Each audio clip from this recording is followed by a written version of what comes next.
¿Te gustaría aprender a orar sin esfuerzo todos los días y aprovechar las herramientas bíblicas más poderosas para tu vida? En este video te voy a enseñar cómo puedes tener una relación más íntima y profunda con Dios a través de la oración. La oración es una de las prácticas más importantes y fundamentales de la vida cristiana. A través de la oración podemos comunicarnos con Dios, expresarle nuestro amor, nuestra gratitud, nuestras necesidades, nuestras peticiones, y también escuchar su voz, su guía, su consuelo y su voluntad para nosotros. La oración es el medio por el cual nos conectamos con Dios y experimentamos su presencia y su poder en nuestra vida. Pero ¿cómo podemos orar sin esfuerzo todos los días? ¿Cómo podemos hacer de la oración un hábito y no una obligación? ¿Cómo podemos disfrutar de la oración y no distraernos? Vamos a responder a estas preguntas y más. Además, al final te voy a mostrar algunas claves y consejos que te ayudarán mucho a mejorar tu vida de oración. Comencemos. La primera clave para orar sin esfuerzo todos los días es entender que la oración no es una actividad, sino una actitud. Muchas veces pensamos que la oración es algo que hacemos en un momento y lugar específico, como por ejemplo en la mañana, en la noche o en la iglesia. Y eso está bien, pero la oración es mucho más que eso. La oración es una forma de vivir, una forma de estar en constante comunión con Dios en todo momento y lugar. La Biblia nos dice en 1 Tesalonicenses 5:17, orad sin cesar. Esto significa que podemos orar en cualquier situación, en cualquier circunstancia y en cualquier momento del día. Podemos orar mientras trabajamos, mientras estudiamos, mientras conducimos, mientras cocinamos, mientras nos duchamos, mientras hacemos ejercicio, mientras nos divertimos, mientras descansamos, y así sucesivamente. Podemos orar con palabras, con pensamientos, con gestos, con canciones, con silencios, con lágrimas, con risas, con abrazos, con besos y con cualquier forma de expresión que tengamos.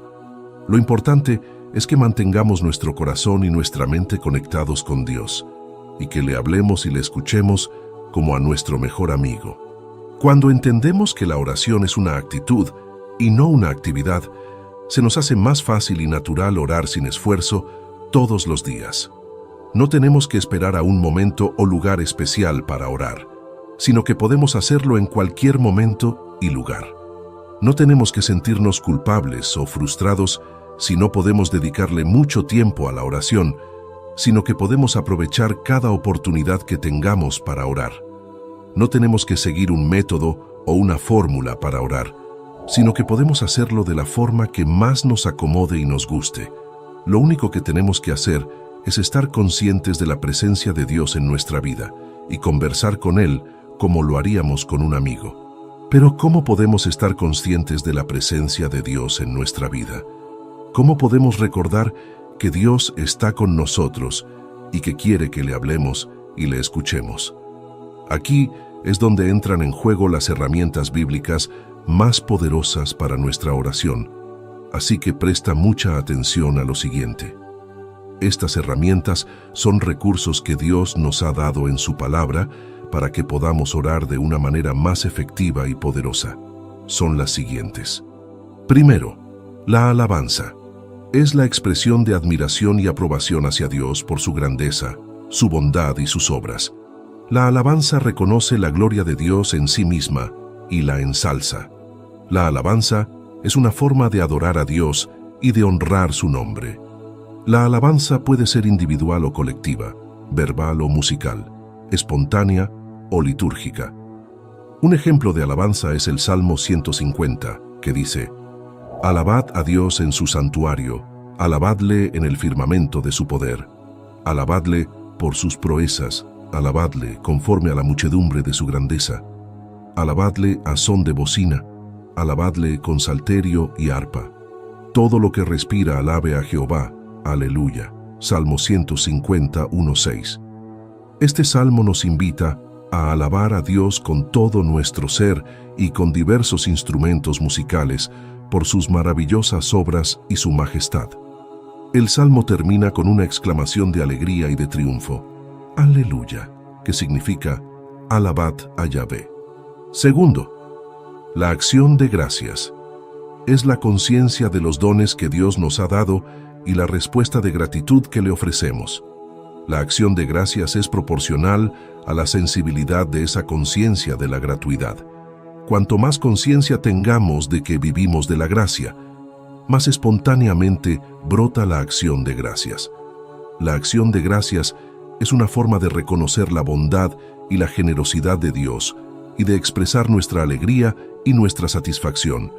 La acción de gracias puede ser por motivos generales o específicos, por beneficios pasados, presentes o futuros, por nosotros mismos o por los demás. Un ejemplo de acción de gracias es el de Pablo, que dice: «Doy gracias a mi Dios siempre que me acuerdo de vosotros, siempre en todas mis oraciones, rogando con gozo por todos vosotros, por vuestra participación en el Evangelio desde el primer día hasta ahora». Filipenses 1:3-5. Pablo agradece a Dios por los hermanos de la iglesia de Filipos, por su comunión y colaboración en la obra del Señor. Pablo también expresa su confianza en que Dios completará la obra que ha comenzado en ellos. Tercero, la confesión. Es el reconocimiento de nuestros pecados ante Dios y el arrepentimiento sincero de los mismos. La confesión implica también el propósito de enmienda y la disposición a recibir el perdón de Dios y la reconciliación con Él y con los demás. La confesión es una forma de humillarnos ante Dios y de admitir nuestra culpa y nuestra necesidad de su gracia. La confesión puede ser personal o comunitaria, privada o pública, general o específica, ocasional o periódica. Un ejemplo de confesión es el del salmista que dice: «Ten piedad de mí, oh Dios, conforme a tu misericordia, conforme a la multitud de tus piedades, borra mis rebeliones. Lávame más y más de mi maldad, y límpiame de mi pecado. Porque yo reconozco mis rebeliones, y mi pecado está siempre delante de mí. Contra ti solo he pecado, y he hecho lo malo delante de tus ojos». Salmo 51:1-4. El salmista se humilla ante Dios y confiesa su culpa, pidiendo su compasión y su limpieza. El salmista también reconoce que su pecado es contra Dios y que solo Él puede perdonarlo y restaurarlo. Cuarto, la petición. Es la expresión de nuestras necesidades y deseos ante Dios, confiando en su poder y su voluntad para concederlos. La petición reconoce nuestra dependencia de Dios y nuestra confianza en su amor.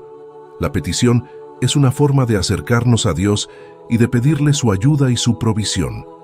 La petición puede ser por asuntos materiales o espirituales, por nosotros mismos o por los demás, por situaciones presentes o futuras, por necesidades urgentes o permanentes. Un ejemplo de petición es el de Jesús, que dice: «Padre, si quieres, pasa de mí esta copa, pero no se haga mi voluntad, sino la tuya». Lucas 22:42. Jesús pide a su Padre que le libre del sufrimiento de la cruz, pero al mismo tiempo se somete a su plan y su propósito. Jesús también nos enseña a pedir en el Padre Nuestro, que incluye varias peticiones como el pan de cada día, el perdón de los pecados, la liberación del mal, etc. Quinto, la intercesión. Es la oración que hacemos por otras personas, presentando sus necesidades y sus causas ante Dios. La intercesión es una forma de amor al prójimo y de participación en la obra de Dios. La intercesión es una forma de solidarizarnos con los que sufren y de apoyarlos con nuestra oración. La intercesión puede ser por personas conocidas o desconocidas, por amigos o enemigos, por creyentes o incrédulos, por líderes o súbditos, por vivos o muertos. Un ejemplo de intercesión es el de Abraham, que dice: ¿Destruirás también al justo con el impío? Quizá haya 50 justos dentro de la ciudad. ¿Destruirás también y no perdonarás al lugar por amor a los 50 justos que estén dentro de él? Lejos de ti el hacer tal, que hagas morir al justo con el impío, y que sea el justo tratado como el impío. Nunca tal hagas. El juez de toda la tierra, ¿no ha de hacer lo que es justo? Génesis 18, 23, 25. Abraham intercede por la ciudad de Sodoma, pidiendo a Dios que la perdone si hay algunos justos en ella. Abraham también se atreve a regatear con Dios, bajando el número de justos hasta 10. Sexto, la meditación. Es la reflexión y el análisis de la palabra de Dios y de sus obras, buscando comprender su significado y su aplicación a nuestra vida. La meditación es una forma de escuchar a Dios y de profundizar en su conocimiento. La meditación es una forma de iluminar nuestra mente y de transformar nuestro corazón. La meditación puede ser sobre textos bíblicos o sobre temas doctrinales, sobre hechos históricos o sobre experiencias personales, sobre la creación o sobre la redención, sobre la ley o sobre el Evangelio. Un ejemplo de meditación es el de Josué, que dice: «Nunca se apartará de tu boca este libro de la ley, sino que de día y de noche meditarás en él, para que guardes y hagas conforme a todo lo que en él está escrito, porque entonces harás prosperar tu camino, y todo te saldrá bien». Josué 1:8. Josué recibe el mandato de meditar en la ley de Dios, para obedecerla y prosperar en su misión. Josué también recibe la promesa de que Dios estará con él y le dará el éxito. Séptimo, la lectura bíblica. Es el acto de leer y escuchar la palabra de Dios, reconociendo su autoridad e inspiración divina. La lectura bíblica es una forma de alimentar nuestra fe y de recibir la instrucción y la corrección de Dios. La lectura bíblica es una forma de acercarnos a la revelación de Dios y de conocer su voluntad. La lectura bíblica puede ser sistemática o selectiva, individual o colectiva, oral o escrita, literal o figurada, histórica o profética. Un ejemplo de lectura bíblica es el de los bereanos, que dicen: «Estos eran más nobles que los que estaban en Tesalónica, pues recibieron la palabra con toda solicitud, escudriñando cada día las Escrituras para ver si estas cosas eran así». Hechos 17:11. Los bereanos reciben el mensaje de Pablo con interés, pero también lo contrastan con las Escrituras para comprobar su veracidad. Los bereanos también son elogiados por su nobleza y su diligencia en el estudio de la palabra de Dios. Ellos no se conforman con lo que oyen, sino que lo examinan a la luz de las Escrituras, para ver si concuerda con la verdad revelada. La lectura bíblica les ayuda a discernir lo falso de lo verdadero y a crecer en el conocimiento de Dios y de su plan de salvación. Octavo, la memorización bíblica. Es el acto de guardar y recordar la palabra de Dios en nuestro corazón y en nuestra mente, para tenerla siempre presente y aplicarla a nuestra vida. La memorización bíblica es una forma de fortalecer nuestra mente y de resistir la tentación y el engaño. La memorización bíblica nos ayuda a meditar en la palabra de Dios y a compartirla con otros. La memorización bíblica puede ser de versículos, de pasajes, de temas, de libros, etc. Un ejemplo de memorización bíblica es el del salmista, que dice: «En mi corazón he guardado tus dichos, para no pecar contra ti». Salmo 119:11. El salmista guarda la palabra de Dios en su corazón para no desviarse de sus mandamientos. El salmista también dice que la palabra de Dios es una lámpara a sus pies y una luz a su camino. La memorización bíblica tiene muchos beneficios para nuestra vida espiritual, como nos enseña el apóstol Pablo. Toda la Escritura es inspirada por Dios y útil para enseñar, para reprender, para corregir y para instruir en la justicia, a fin de que el siervo de Dios esté enteramente capacitado para toda buena obra. Al memorizar la Escritura, podemos aprender la voluntad de Dios, recibir su corrección, crecer en santidad y estar preparados para servirle. Algunos consejos prácticos para memorizar la Biblia son: diversificar las elecciones, escoger textos que sean relevantes, variados y equilibrados, que abarquen diferentes géneros, temas y autores bíblicos. También nos puede ayudar a llevar el texto durante el día, escribirlo, leerlo, escucharlo, repetirlo, en diferentes momentos y lugares para que se fije en la memoria. Además de esto, debemos buscar entender, sentir y aplicar, no memorizar sin pensar, sino reflexionar sobre el significado, el propósito y la implicación del texto, y cómo afecta a nuestra vida y a nuestro corazón. Por último, puedes intentar convertir el texto en una oración. Usar el texto para hablar con Dios, agradecerle, alabarle, pedirle, confesarle, etc. Y así hacerlo más personal y significativo. Noveno, la declaración bíblica. Es el acto de proclamar y afirmar la palabra de Dios con nuestra boca, reconociendo su verdad y su poder. La declaración bíblica es una forma de confesar nuestra fe y de declarar las promesas y los propósitos de Dios para nuestra vida. La declaración bíblica es una forma de activar nuestra fe y de liberar el poder de Dios en nuestra situación. La declaración bíblica puede ser de bendición, de victoria, de sanidad, de protección, de prosperidad, etc. Un ejemplo de declaración bíblica es el de Pablo, que dice: «Porque no me avergüenzo del Evangelio, porque es poder de Dios para salvación a todo aquel que cree, al judío primeramente y también al griego». Romanos 1:16. Pablo declara con valentía su fe en el Evangelio, que es el mensaje de la salvación por medio de Cristo y que tiene el poder de transformar vidas. Pablo también dice que el Evangelio es para todos, sin distinción de raza o cultura. La declaración bíblica tiene un gran impacto en nuestra vida espiritual, como nos enseña el autor de Hebreos. Porque la palabra de Dios es viva y eficaz y más cortante que toda espada de dos filos, y penetra hasta partir el alma y el espíritu, las coyunturas y los tuétanos, y discierne los pensamientos y las intenciones del corazón. Hebreos 4:12. Al declarar la palabra de Dios, podemos experimentar su poder y su presencia, que nos examina, nos purifica, nos consuela y nos guía. Algunos consejos prácticos para declarar la Biblia son: escoger textos que sean apropiados, veraces y edificantes, que se ajusten a la situación, al contexto y al propósito de la declaración, y que estén de acuerdo con el resto de la Escritura. También, declarar el texto con fe, autoridad y confianza, creyendo que Dios cumple su palabra y que tiene el control de todas las cosas, y que Él es fiel y poderoso para hacer lo que ha prometido, y por supuesto, declarar el texto con humildad, sumisión y obediencia, reconociendo que la voluntad de Dios es buena, agradable y perfecta, y que Él sabe lo que nos conviene, y que debemos seguir sus mandamientos.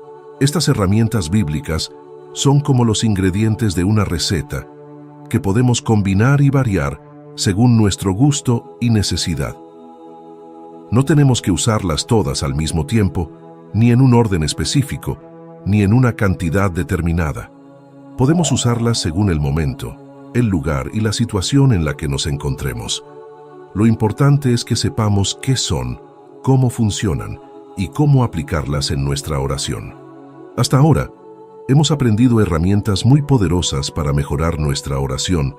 Sin embargo, aún nos quedan preguntas importantes, como por ejemplo, ¿qué decirle a Dios cuando te comunicas con Él? ¿Cómo aprovechar al máximo tu tiempo de oración? Vamos a tratar este tema ahora mismo, así que quédate muy atento, porque esto te va a ser de mucha utilidad. El primer método para orar eficazmente es dividir tu tiempo de oración en segmentos.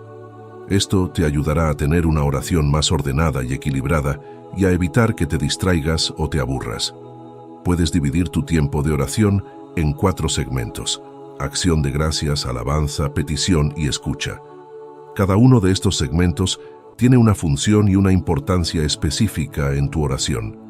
Veamos cada uno de ellos con más detalle. El primer segmento es la acción de gracias. Este es el momento en el que le agradeces a Dios por todo lo que ha hecho por ti, por todo lo que te ha dado y por todo lo que es. La acción de gracias es una forma de reconocer la bondad y la fidelidad de Dios en tu vida y de expresarle tu gratitud y tu amor. La Biblia nos dice en 1 Tesalonicenses 5:18: den gracias a Dios en toda situación, porque esta es su voluntad para ustedes en Cristo Jesús. Al dar gracias a Dios, también te llenas de alegría y de paz, y te preparas para recibir más bendiciones de su parte. El segundo segmento es la alabanza. Este es el momento en el que le dices a Dios cuán grande y maravilloso es y cuánto lo admiras y lo respetas. La alabanza es una forma de exaltar y glorificar el nombre de Dios y de reconocer su poder y su soberanía sobre todas las cosas. La Biblia nos dice en Salmos 156 que todo lo que respira, alabe al Señor. Al alabar a Dios, también te acercas más a Él y entras en su presencia y en su intimidad. El tercer segmento es la petición. Este es el momento en el que le pides a Dios por tus necesidades, tus deseos, tus sueños y también por los de otras personas. La petición es una forma de confiar en Dios y de depositar en sus manos todo lo que te preocupa o te aflige. La Biblia nos dice en Filipenses 4:6, no se inquieten por nada, más bien, en toda ocasión, con oración y ruego, presenten sus peticiones a Dios y denle gracias. Al pedirle a Dios, también te humillas ante Él y reconoces que Él es tu proveedor y tu protector. El cuarto y último segmento es la escucha. Este es el momento en el que le prestas atención a Dios y te dejas guiar por su voz y por su espíritu. La escucha es una forma de aprender de Dios y de recibir su sabiduría y su dirección para tu vida. La Biblia nos dice en Juan 10:27, mis ovejas oyen mi voz, yo las conozco y ellas me siguen. Al escuchar a Dios también te sometes a su voluntad y te alineas con sus planes y sus propósitos para ti. Estos son los 4 segmentos en los que puedes dividir tu tiempo de oración: acción de gracias, alabanza, petición y escucha. Te recomiendo que dediques al menos 5 minutos a cada uno de ellos y que los hagas en este orden. Así tendrás una oración de 20 minutos, que es un buen tiempo para empezar. Luego puedes ir aumentando el tiempo según tu disponibilidad y tu deseo. Lo importante es que seas constante y disciplinado en tu oración y que la hagas todos los días. Ahora bien, llegamos a una parte muy importante del video. Te voy a revelar cómo escuchar la voz de Dios en tu oración. Cómo saber si lo que oyes es de Dios o no. Cómo distinguir entre la voz de Dios, la voz de tu mente y la voz del enemigo. Esto es lo que te voy a contar a continuación, así que presta mucha atención. Para escuchar la voz de Dios en tu oración, necesitas 3 cosas: silencio, fe y discernimiento. Veamos cada una de ellas. El silencio es la condición para poder escuchar a Dios. Si tu mente está llena de ruido, de distracciones, de preocupaciones o de pensamientos negativos, no podrás oír lo que Dios te quiere decir. Por eso, necesitas buscar un lugar tranquilo y apartado, donde puedas estar a solas con Dios y donde puedas enfocar tu atención en Él. También necesitas silenciar tu propia voz y dejar de hablar por un momento para darle espacio a Dios para que te hable. La Biblia nos dice en Salmos 46:10, quédense quietos, reconozcan que yo soy Dios. Al hacer silencio, también te abres a la acción y a la inspiración del Espíritu Santo, que es el que te revela la verdad de Dios. En segunda instancia tenemos la fe. La fe es la actitud para poder escuchar a Dios. Si no crees que Dios te puede hablar, o que te quiere hablar, o que te está hablando, no podrás oír lo que Dios te quiere decir. Por eso, necesitas tener fe y confianza en que Dios se comunica contigo y en que Él tiene algo que decirte. También necesitas tener fe y confianza en que tú puedes escuchar a Dios y en que Él te ha dado la capacidad de oír su voz. La Biblia nos dice en Hebreos 11:6, sin fe es imposible agradar a Dios, ya que cualquiera que se acerca a Dios tiene que creer que Él existe y que recompensa a quienes lo buscan. Y por último, el discernimiento. El discernimiento es la habilidad para poder escuchar a Dios. Si no sabes cómo reconocer la voz de Dios o cómo diferenciarla de otras voces, no podrás oír lo que Dios te quiere decir. Por eso, necesitas desarrollar el discernimiento, que es la capacidad de juzgar y de evaluar lo que oyes, según la palabra de Dios y según el fruto que produce. La Biblia nos dice en 1 Juan 4:1, queridos hermanos, no crean a cualquiera que pretenda estar inspirado por el Espíritu. sino sométanlo a prueba para ver si es de Dios. Al discernir, también te aseguras de que lo que oyes es de Dios, y no de tu mente o del enemigo. Estas son las 3 cosas que necesitas para escuchar la voz de Dios en tu oración: silencio, fe y discernimiento. Te invito a que las practiques y las apliques en tu vida, y verás cómo tu oración se transforma y se enriquece. Verás cómo Dios te habla, te enseña, te corrige, te consuela, te anima, te bendice y te revela su voluntad para ti. Verás cómo tu relación con Dios se fortalece y se profundiza, y cómo tu vida se llena de su presencia y de su amor. Estamos llegando al final del video. Sin embargo, te invito a que te quedes a escuchar lo siguiente, porque voy a indicarte cómo puedes evitar caer en la rutina, en la monotonía, en la repetición de fórmulas o palabras vacías. Algunas veces podemos sentir que no tenemos tiempo, que estamos ocupados, que tenemos otras prioridades, o quizás podemos experimentar sequedad, desánimo, dudas, tentaciones. ¿Qué hacer en estos casos? ¿Cómo mantener viva nuestra relación con Dios a través de la oración? Vamos a averiguarlo. Aquí es donde entra el concepto de flexibilidad y perseverancia en la oración. Veamos qué significa cada uno de estos términos y cómo podemos ponerlos en práctica. La flexibilidad significa adaptarse a las circunstancias, a las necesidades, a los cambios. En la oración significa ser capaces de variar nuestra forma de orar según el momento, el lugar, el estado de ánimo, la inspiración. No se trata de cambiar el contenido o el sentido de la oración, sino el modo, el estilo, el lenguaje. Por ejemplo, si estamos en un lugar ruidoso, podemos optar por una oración mental, silenciosa, interior. Si estamos en un lugar tranquilo, podemos orar en voz alta, con cantos, con alabanzas. Si estamos alegres, podemos orar con gratitud, con acción de gracias, con gozo. Si estamos tristes, podemos orar con confianza, con esperanza, con consuelo. La Biblia nos da muchos ejemplos de flexibilidad en la oración. Uno de ellos es el de David, el rey de Israel, que compuso muchos salmos que son oraciones en forma de poesía, de canción, de lamento, de súplica, de alabanza. David oraba según lo que sentía, según lo que vivía, según lo que Dios le inspiraba. Podemos leer algunos de sus salmos en el libro de los Salmos, como el Salmo 23, el Salmo 51, el Salmo 103, entre otros. Otro ejemplo es el de Pablo, el apóstol de los gentiles, que oraba de diferentes maneras según las situaciones que enfrentaba. Podemos leer algunas de sus oraciones en sus cartas, como la oración por los Efesios, en Efesios 3, 14, 21, la oración por los Filipenses en Filipenses 1, 3, 11, la oración por los Colosenses en Colosenses 1, 9, 14, entre otras. La flexibilidad en la oración nos ayuda a no aburrirnos, a no caer en la rutina, a no perder el interés, a no desanimarnos. Nos ayuda a estar siempre atentos a lo que Dios nos quiere decir, a lo que Dios nos quiere mostrar, a lo que Dios nos quiere pedir. Nos ayuda a ser creativos, a ser originales, a ser espontáneos. Nos ayuda a orar con el corazón, con el alma, con el espíritu. Pero la flexibilidad no es suficiente. También necesitamos perseverancia.